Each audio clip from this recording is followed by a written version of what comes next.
हाल ही में हिंदू धार्मिक कथाओं के सूत्रधार और कथावाचक आचार्य धीरेंद्र शास्त्री खबरों में हैं और इस दौरान उनके फॉलोअर्स भी बढ़े हैं। सोशल मीडिया नागपुर में शास्त्री से जुड़े हाल के घटनाक्रम पर चर्चाओं से भरा हुआ है।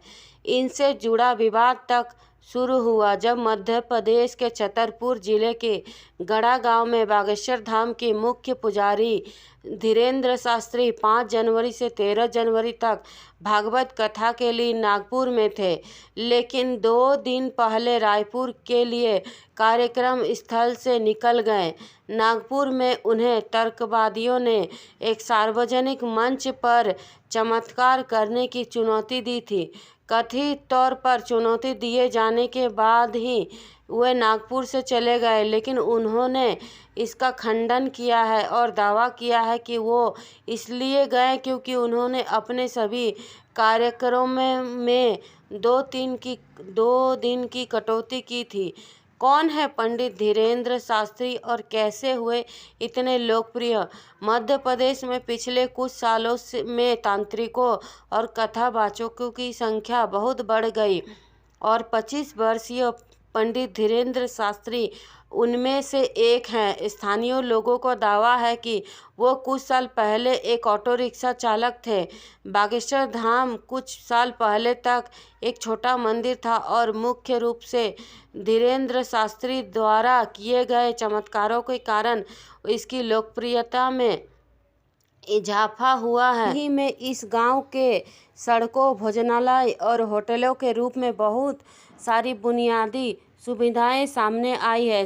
धीरेंद्र शास्त्री ज़्यादातर परेशान लोगों को अपने धाम में बुलाने के लिए जाने जाते हैं। वहाँ वो उनकी समस्याएं का समाधान करते हुए उन्हें अनेक अतीत के बारे में बताते हैं।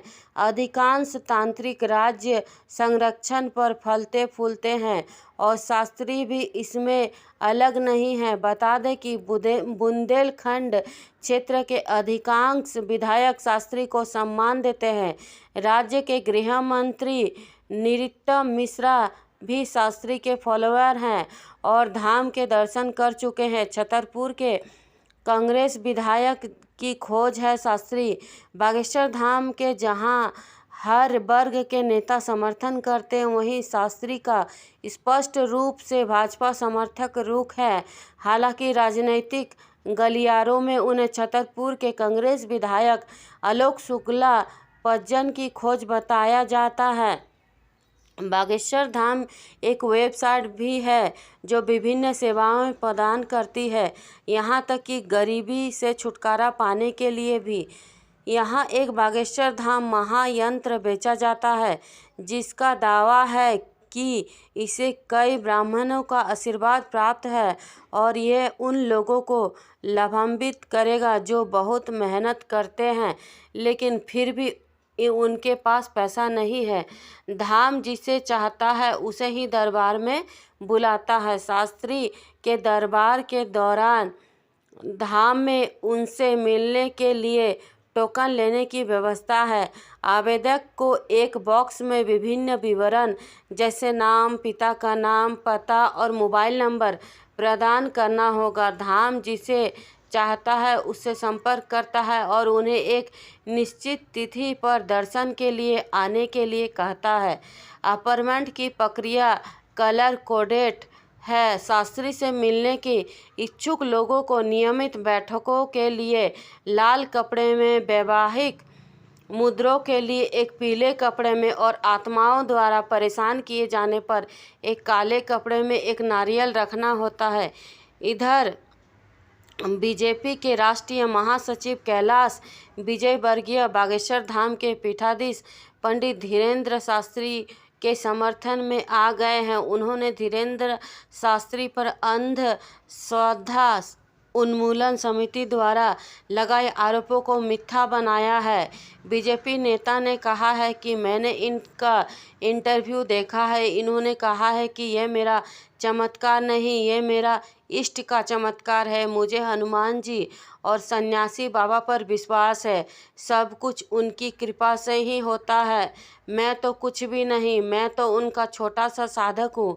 इसलिए उन पर इस तरह के आरोप लगाना मिथ्या है। सनातन धर्म में उनका जैसा बहुत सारे लोग हैं। पूरा बचपन तपस्या में बीता है। हाल में आज तक से बात करते हुए बागेश्वर पीठाधीश सर ने कहा है कि कोई तपस्वी नहीं हूँ, लेकिन पूरा बचपन तपस्या में ही बीता है। बचपन से ही हनुमान चालीसा का पाठ किया।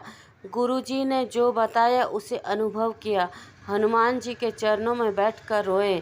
इसका ही परिणाम है कि आज सनातन धर्म का झंडा जगड़ पंडित धीरेन्द्र शास्त्री अपनी बात बुंदेली में रखते हैं। इस दौरान वो कहावत भी कहते हैं। उन्होंने कहा है कि हम कोई चमत्कारी नहीं है। उन्होंने कहा है कि मैं दरबार किसी सिद्धि की कृपा से नहीं, बल्कि हनुमान जी के आशीर्वाद पर लगाता हूँ।